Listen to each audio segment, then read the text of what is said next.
What's up, guys? This is the first rendition of the Standout Podcast with your boy Austin Santiago, where everyone and anyone could be a standout. And today, man, I'm with somebody who I've watched grow up before my eyes, underground shows to, just about anything under the sun, from going from a producer that nobody knew to producing for guys like Pusha and stuff like that. I'm here with Blvck Friday today, man. So I'm gonna give him a round of applause, even though there's not much of a crowd here. Listen, man. Blvck, man, it's been a long time coming for you, man, and I'm super proud of you. And I appreciate it. As of right now, you're with YTH. So tell me how that's been. Honestly, being with YTH it's crazy, but in a good way. It's like, it feels like an all-star team. It feels like a dream team. Right. Working with Don is crazy. He's a mastermind. He may strike some people the wrong way, but once you get to know him, you understand that it's all strategy. He's not an idiot. Every step is calculated. Yeah. Sometimes with Don, I feel like he does push the envelope, but I do feel like the envelope needs to be pushed here in CT. And I feel like for a long time, without people seeing, you were pushing that envelope. Mm-hmm. And I think you being with YTH is the correct fit, because I want to go back a little bit and talk about Live and Lit. Yeah, for sure. Before there was YTH Fest, there was that.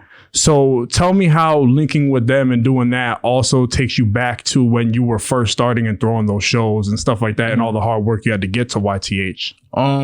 It fits like a glove, honestly speaking, because there are some similarities between Live and Lit and YTH Fest. Obviously, YTH Fest being the bigger brother of that, but I feel right at home. I feel like that recklessness, that just like that putting on the craziest show for the state is like, that's exactly what I was trying to do. So I think it just kind of amplified that passion for real. You know what I mean? Yeah, yes, of course. I feel like we're doing big things for real. Yeah, we are doing big things for real. Yeah, man, you've shocked me. Because I've watched this guy go from this rapper and this rocker to now you're on Oakdale stages.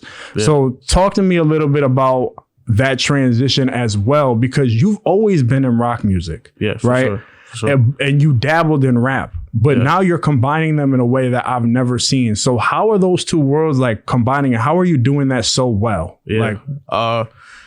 First off, I gotta give credit to my parents, because my parents, they see me start off with like the rock music interest and transition to rap, and they told me from the jump, like, man, you got to find a way to integrate the two. Right. So it started with them getting on me, and then honestly speaking, music kind of transitioned into that anyway. You started seeing like, the Playboy Cardis, the Trippie Reds, you've seen people start transitioning over. So it was like, XXX.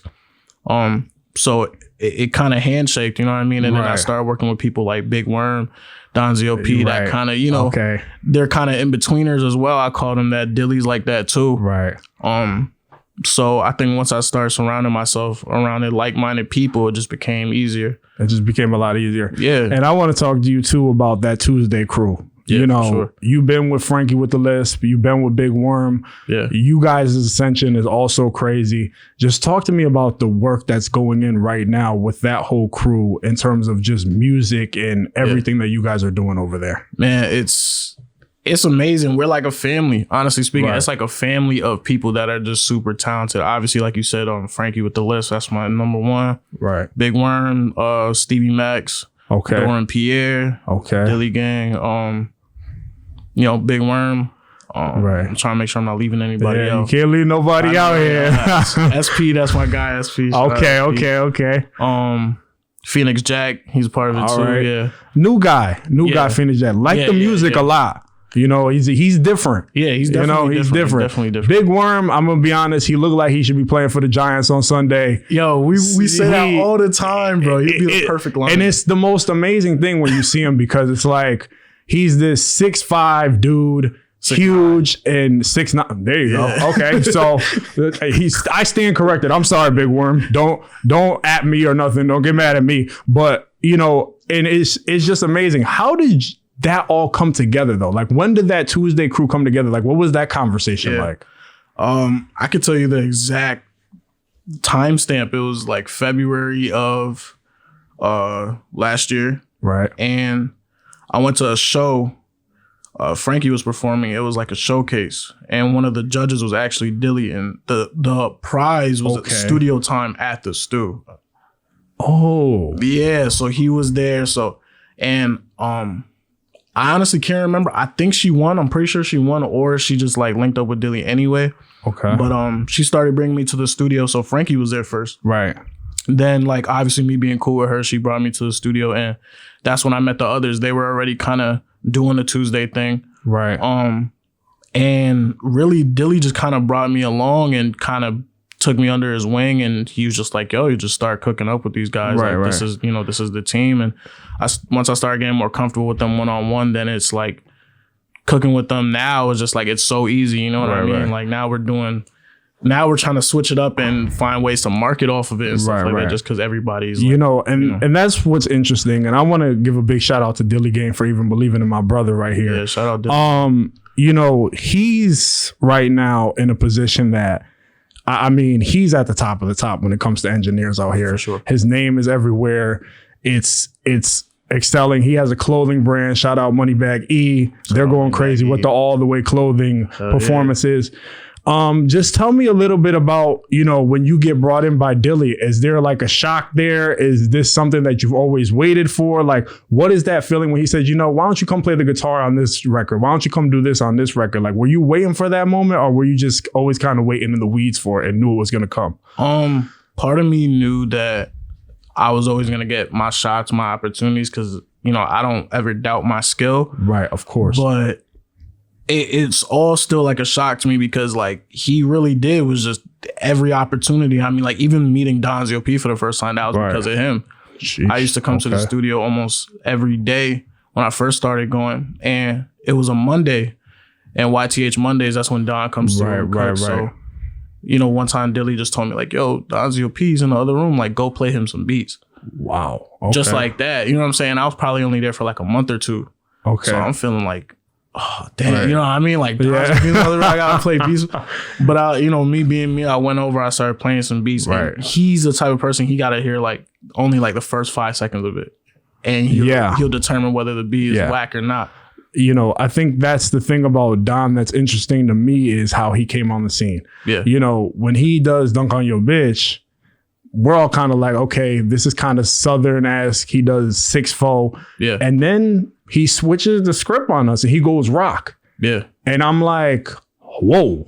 Exactly. When I first heard that at first, I'm like, wow. So, when you're playing these beats for Don and stuff, and he chooses that first beat, when does that connection also come? Because you performed at the Oak Deal with him, you played the guitar. How is that connection, and how is that going? Well, now we don't even scroll through beats. Now we make everything right then and there. So if he has a vision or if he has some ideas, and he's got a lot of them, right? He'll text me 3-4 in the morning. Yo, I got this sample, bro. This would be hard.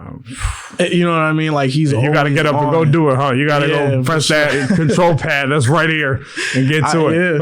Yeah. You know what I mean? Like that's something that was like something that's new for me too, because I'm used to cooking up whenever I feel like it. But when you're working with people that this is what they live and breathe, you kind of got to move different. But everything I do, with him now is live in the flesh. Right. YTH Mondays, that's really when we get to it. We just spend that whole day just marketing, planning, recording, whatever we got to do. Okay. Well, I did ask you about the YTH stuff. I did do all that. Yeah, I want to talk to you about your single music projects and stuff, because Blackheart is out right now on all streaming platforms. Definitely. Don't Forget the V is something that I play at the gym all the time. It's something that helped me lose the 200 pounds that I've lost. It's an inspiration. That's love. Tell me about, your work ethic and putting out damn near 5 EPs in a course of 3 years. I mean, talk about that. I felt like I kind of unloaded the clip pretty quickly. Right. Because now making music it's a whole different process. Whole bunch of different resources. All of those projects I did in my house on my laptop. Okay. With my own setup. So going from that now to being at the Stu every day, it's a different approach. You know what I mean? I feel like not that I wasn't taking it serious before, but I feel like I have to take it there's a lot more pressure now. Right. New music is definitely coming soon, but I'm still promoting Blackheart, you know. Okay. How much is the difference in creativity there? Like how from your house to there? Because I know when I create at the house better sometimes than I do in the stew. Sometimes in the stew, this dude that's sitting over here, Brandon, that y'all can't see, he'll try to compete with me and I'll be like, oh, no, we getting to it right now in the studio. Like we gonna go back and forth. But tell me how that was different. Like going from the home studio and being like, yo, this is fire, to now you're around 20 different people. You might press that space bar and they might be like, walk around and you're like, oh, that's how it is. Like, tell me about that. It's a different sense of pressure, but it's good pressure. Right. You know what I mean? Because you kind of get that first hand of like, nah, that ain't it. Right. Or you get that like, oh yeah, that's hard. You know, you don't got to worry about it when you put it out, and you get different perspectives and views too. You know what I mean? Like, working with all of this talent, it pushes me harder as a producer. I started working on stuff that, you know, I wouldn't have been able to do just by myself. You know, you listen to Frankie's recent album, Cry Baby. Right. I was gonna ask you about like that whole R&B drill thing. That was like her. You know, that was all her idea. You know what I mean? And bringing that to life. All the beat changes, all the sampling, all that stuff. You know what I mean? You know, when I listened to that Crybaby album, to get back on somebody else, of course, I was trying to keep it on him, but he went to somebody else. This dude is producing for everybody right now. Listen to that Crybaby album, listening to her other albums you did. I forget the other one's name. Black Butterfly. Both of those albums are just crazy sonically. Yeah. And it seems like she's in a whole different bag. I'm used to the Frankie that was like, rapping, getting to it. Sure. I'm with them. I'm here with these girls. I'm going to do it. You kind of turned it around and made her do something that I feel like she might have been uncomfortable with, but she did it in a way where it excelled and it took her beyond anything. Like, that's crazy. Thing is about Frankie is she is, when it comes to like her versatility, is crazy. Right. Yes. And because I know her so well, I think people from the outside tend to put her in this like female rapper box. Yes. And I think I was so pressed to like get her out of that, because it's like, nah, you're an artist. You know what I'm saying? Like, you're a songwriter. You can do so much more. And there's nothing wrong with just rapping. You feel me? Like you got bars. That's your lane. But I feel like with her, I felt like people were just trying to keep her in that category of just like female rapper. Yeah. And you know, when I looked at it, I said, you know, she doesn't even know she's in a whole different lane by just trying something different. And I feel like with you around all these hybrids, it's changed your style too. Because when I look back at, you know, I don't know if you mind me bringing it up, but when I look back at Sick Click, right, with you and Tav. Yeah, shout out Tav. Shout out Tav, man. It's like rage music, but it's rage hip hop music. You're still bringing the bars. You're still doing that. When I listen to Heart Emoji, you're finally kind of coming into your own as an artist in terms of speaking out pain. Ebony and Ivory, speaking out pain. We get back to Blackheart is more of that braggadocious. So tell me, like, if being around those hybrids and turning people into hybrids, is that something you want to do? Like making genres just bend all the time? Like just trying to genre bend all the time and make something different? I'm all about breaking those barriers down. Right. And that's why working with people like, you know, Dilly and Don, that's kind of why it works so well, because they're the same way. Right. I feel like everybody at the studio just kind of is known for breaking those barriers. And, you know, genre bending is like my favorite thing, bro. I love when you can just create something completely new out of nothing. You know what I mean? You take two things that you feel like shouldn't go together. Right. And then just put it together. Yeah, for sure. I know Don's been experimenting. We've been doing a lot of like rock, pop stuff. That's crazy. Rap, rock, pop. I need to hear a Don rock pop song. I need to hear that. For sure. And, you know, me and Frankie been experimenting with R&B and like Jersey Club now, house music kind of vibes as well. Okay. I'm just trying to tap into all of it, man. Tap into all of it. Yeah, for sure. I mean, to me, it seems like, and I want to talk to you about this as well. Yeah. I've did a little research on you beforehand. Yeah, for sure. It says, you know, your past, it says you really started like doing this stuff like in the church. Am I correct? Yeah, you are. Yeah. So I used to play bass in the church. So from bass to knowing how to genre bend into Jersey Club and all that stuff. Yeah. You got to tell the people at home, going from that to now this, like, what is the work ethic like to get there? Like, what is it like to now being able to play all these instruments? You play piano now. Yeah. You play guitar now. Yep. You do all this stuff. What was that like? And now looking at, going back and looking at that guy at the church just playing bass to now here, like, what is that like? And what has that experience been like, that ride been? You got to kind of be a little crazy, man. Right. You got to be obsessed with it. I mean, one of my biggest idols outside of music is Kobe. Okay. And he was like the first example to me of just being obsessed with the craft. And, just teaching me I have Kobe stuff all over my house, bro. Like, it's pretty bad. But, like I say, he was just one of those people that taught me like, yo, just being obsessed with the craft, bro. Practice. I mean, like,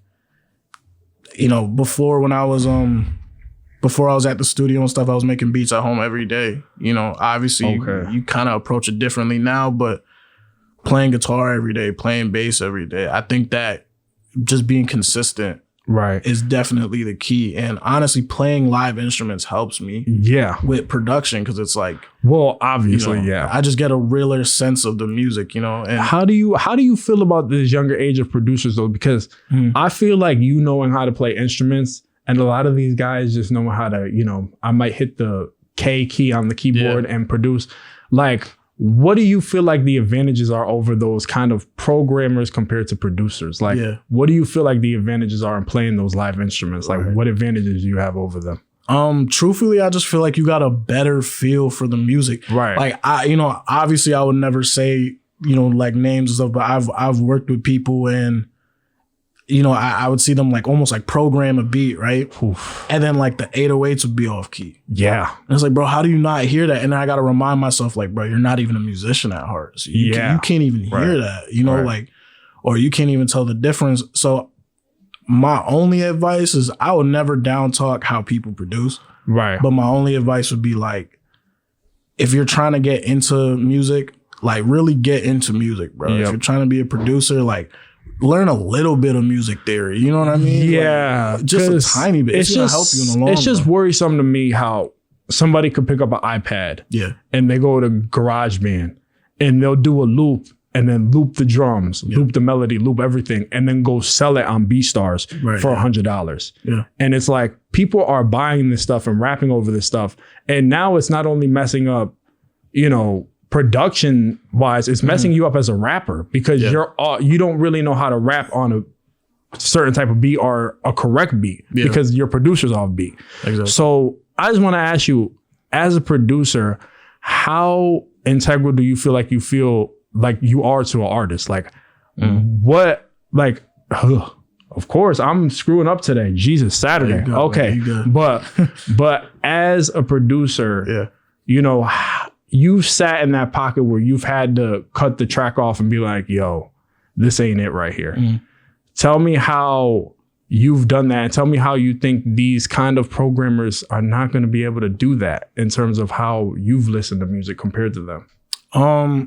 Well, one, I think when they work with certain artists, it'll shine through. Right.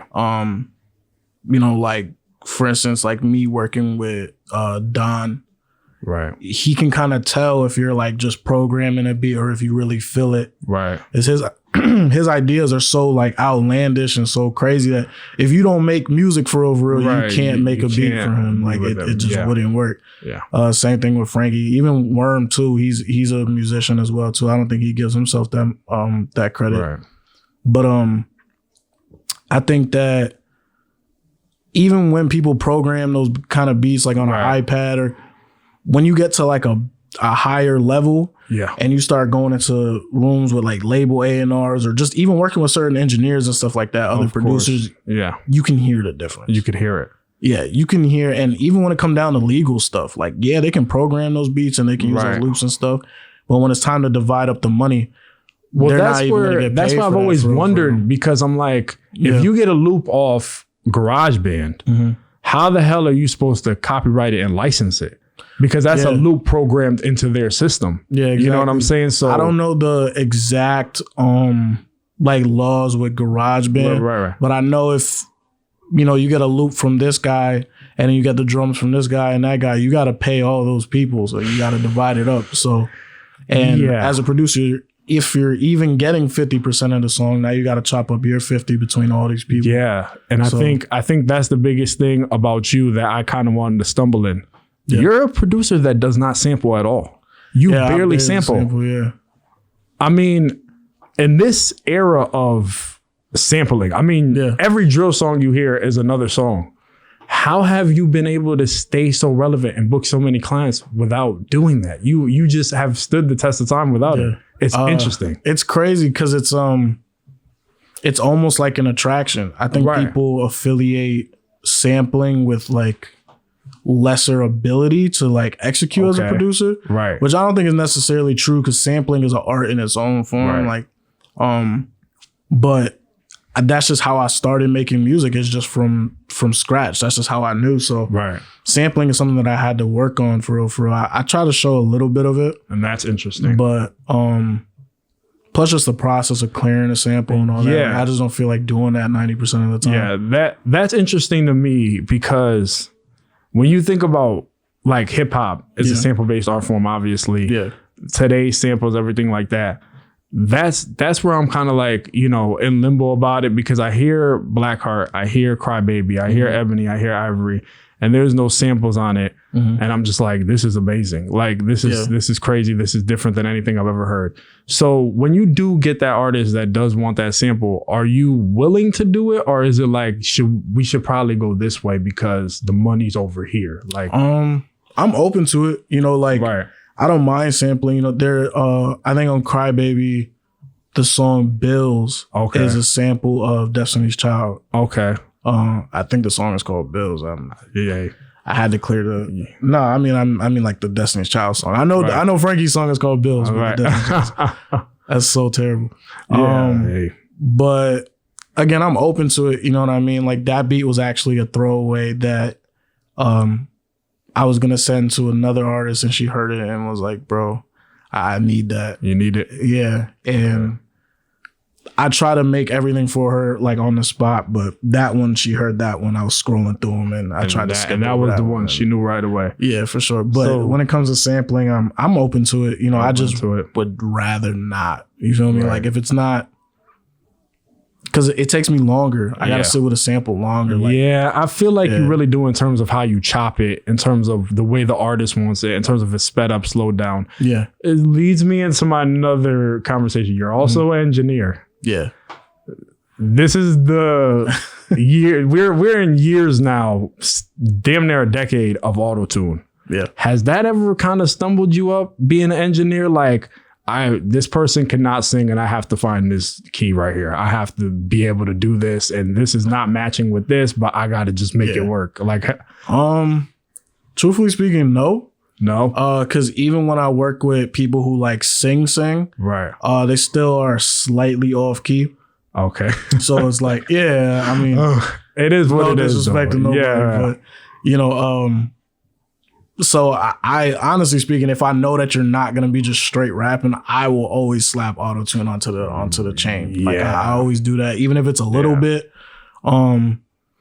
Just cause, you know, like I said, I haven't run into anybody yet that's entirely pitch perfect. Right.